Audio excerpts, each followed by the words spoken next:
வணக்கம், welcome to Aadhi strength. இன்றைக்கி Valentine's டேயோட another ஒரு ஸ்பெஷல் ரெசிபி பார்க்க போகிறோம். ஆமாங்க, டோனட், அதுவும் கோதுமை மாவில் டோனட். ரொம்ப வித்தியாசமாகவும் இருக்கும். இதுக்கு எப்படி செய்யலான்னு பார்க்கலாம். வீட்டில் நீங்களும் செஞ்சு பார்த்துட்டு எப்படி இருக்குன்னு கமெண்ட் பண்ணுங்கள். சுவையான ஹெல்த்தியான டோனட் நம்ம இன்றைக்கி கோதுமை மாவில் செய்ய போகிறோம். அதுக்கு தேவையான பொருட்கள் பார்த்திங்கன்னா 1.5 கப் கோதுமை மாவு, அதுக்கப்புறமா கொஞ்சம் வார்மான பால், அப்புறம் இன்ஸ்டன்ட் ஈஸ்ட், 2 ஸ்பூன் சர்க்கரை, ஒரு அரை டீஸ்பூன் உப்பு, அதுக்கப்புறமா ஃபுட் கலர் ரெட் கலர், அதுக்கப்புறமா ஐசிங் சுகர். இவ்வளோ தாங்க இதுக்கு தேவையான பொருட்கள். ஃபஸ்ட்டு இந்த மாவை நம்ம பிசைஞ்சு ஒரு 1 ஹவர் இல்லைன்னா ½ அன் ஹவர் ஊற வச்சோன்னா அது நல்லா இன்ஸ்டன்ட் ஈஸ்ட்னால நல்லா டபுள் தி அமௌண்ட் ஆகும். ஸோ ஃபஸ்ட்டு அதை செய்யலாம். மாவு போட்டாச்சு.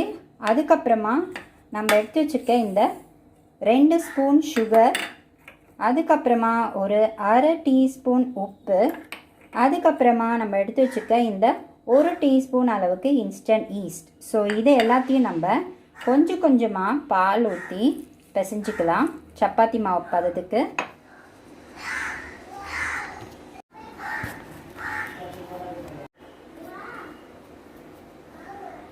பாருங்கள், இப்போது 1 ஹவர் ஆனதுக்கப்புறம் இந்த மாவு டபுள் தி அமௌண்ட்டாக வந்துடுச்சு. ஸோ இதை நல்லா நம்ம நீட் பண்ணிக்கணும், நல்லா பிசைஞ்சிக்கணும். அப்போ தான் நம்ம டோனட் சாஃப்டாக வரும். ஸோ பாருங்கள், இது மாதிரி நல்லா பிசைஞ்சு வச்சுக்கணும். அந்த டபுள் தி அமௌண்ட்டு மாவு வந்தது, நல்லா அரோமா வருது, சூப்பராக அந்த டோனட்டோட ஸ்மெல் சூப்பராக வருது இப்போவே. ஸோ இதை நம்ம சப்பாத்தி கல்லில் ஒரு 2 இன்ச் திக்னஸ்க்கு வச்சுட்டு அதுக்கப்புறமா நம்ம இம்ப்ரெஷன் வச்சு சின்ன சின்னதாக நம்ம பண்ணிக்கலாம். ஸோ இந்த மாதிரி ஒரு 2 இன்ச் திக்னஸ்க்கு நம்ம நல்லா சப்பாத்தி கல்லில் வச்சுட்டு நம்மக்கிட்ட இருக்க டிசைன்ஸ் இதர் ஹார்ட், அப்புறம் பூ மாதிரி, ஸ்டார் மாதிரி கூட நம்ம பண்ணலாம். இது பண்ணி ஸோ இந்த மாதிரி அழகான ஷேப்ஸ் வந்துச்சு. இதில் லெஃப்ட் ஒரு மாவு இருக்கும், அதையும் நம்ம ரீயூஸ் பண்ணிக்கலாம். ஸோ இந்த மாவையும் திரும்பி நம்ம ரீயூஸ் பண்ணிக்கலாம், எதுவுமே வேஸ்ட். 1.5 கப்பு மாவுக்கு 15க்கு மேலேயே டோனட்ஸ் கிடச்சிருக்கு. ஸோ இதை நம்ம ஃப்ரை பண்ணி எடுத்துக்க போகிறோம். ஃப்ரை பண்ணி எடுத்ததுக்கப்புறமா நம்ம டாப்பிங்ஸ் ரெடி பண்ணலாம். ஸோ ஃப்ரை பண்ணி எடுக்கிறதுக்கு முன்னாடி மேலே 1 ஹவர் இதை ஒரு கிளாத்தில் கவர் பண்ணி திரும்பியும் நம்ம ரைஸ் ஆகிறதுக்கு வைக்கணும். ஸோ இப்போ ஒரு ஒயிட் கிளாத்தோ இல்லைன்னா ஏதாவது ஒரு க்ளீன் கிளாத்தை வச்சு க்ளோஸ் பண்ணி 1 ஹவர் அப்படியே வச்சிடலாம். ஸோ 1 ஹவர் கழித்து திரும்பியும் நம்ம அந்த மேலே இருக்க ஒயிட் கிளாத் எடுத்து பார்த்தாச்சு. இது கொஞ்சம் ரைஸ் ஆகிருக்கு. ஸோ ரைஸ் ஆனதுக்கப்புறம் இதுக்கப்புறமா நம்ம ஆயிலில் ஃப்ரை பண்ணி எடுக்க போகிறோம். இந்த மாதிரி நம்ம ஃப்ரை பண்ணி எடுக்க போகிறோம். ஆயிலில் ஃப்ரை பண்ணும் போதே நல்லா ஃப்ளஃபியாக வர ஆரம்பிச்சிச்சு. நம்ம ஃப்ளேம் லோவில் இருங்க. நல்லா கோல்டன் ப்ரௌன் ஆயாச்சு. வாசனையும் செம்மையாக வருது. அந்த பேக்கிங் ஸ்மெல்லு வரும்போதே சாப்பிடணும் போல இருக்குது. ஸோ இந்த ஸ்டேஜில் நம்ம எடுத்துடலாம். ஸோ ஃபைனலி நம்ம எல்லா டோனட்ஸையும் அழகாக கோல்டன் ப்ரௌனுக்கு ஃப்ரை பண்ணி எடுத்தாச்சு. இது நல்லா கூல் ஆகணும். கூல் ஆனதுக்கப்புறமா இது மேலே போடுற டாப்பிங்ஸ் நம்ம ரெடி பண்ணிக்கலாம். ஸோ அடுத்தது பார்த்திங்கன்னா இந்த டோனட் மேலே நம்ம அழகாக டெக்கரேஷன் பண்ணுறதுக்கு ஐட்டம்ஸ் வேணும். அதுக்கு நான் முன்னாடியே சொன்ன மாதிரி ஒரு 5 டேபிள் ஸ்பூன் ஐசிங் சுகர் எடுத்துக்கலாம். அதுக்கப்புறமா கொஞ்சமாக பால், அதுக்கப்புறமா இந்த red food colour.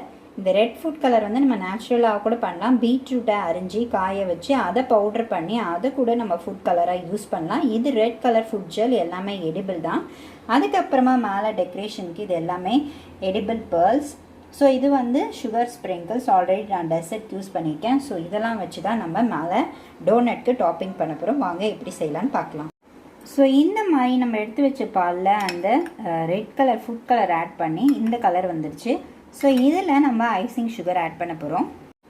So icing sugar இந்த மாதிரி திக் கன்சிஸ்டன்சியில் இருக்கணும். இதுக்கப்புறமா ஒவ்வொரு டோனட்டாக இதில் டிப் பண்ணி எடுத்து அதுக்கப்புறம் மேலே இந்த மாதிரி நம்ம டிப் பண்ணி எடுத்துகிட்டு இது மேலே டெக்கரேஷன் பண்ணிவிட்டு இதை நம்ம ஃப்ரீஸ் பண்ணி எடுத்தோன்னா சூப்பரான டோனட்ஸ் தயார். ஸோ இங்கே பாருங்கள், மேலே டாப்பிங்ஸ் எல்லாம் போட்டு அழகாக ரெடி ஆகிடுச்சு. ஸோ இது நல்லா கொஞ்சம் ஒரு ½ அன் ஹவர் நம்ம ஃப்ரீசரில் வச்சு எடுத்தோன்னா சூப்பரான டோனட்ஸ் ரெடி. அதுக்கப்புறமா நான் டெக்கரேட் பண்ணி காமிக்கிறேன். ஸோ இந்த மாதிரி யம்மியான ஒரு டோனட்ஸை உங்கள் கிட்ஸுக்கும் செஞ்சு கொடுக்கலாம். ரொம்பவே அழகாக நீட்டாக வந்திருக்கு. டேஸ்ட்டும் சூப்பராக இருந்துச்சு. ஸோ இதை வீட்டில் செஞ்சு பார்த்துட்டு எப்படி இருக்குன்னு கமெண்ட் பண்ணுங்கள். எல்லாமே நம்மளால் செய்ய முடியும். ரெஸ்டாரண்ட் ஸ்டைல் இப்போது நம்ம வீட்டில்.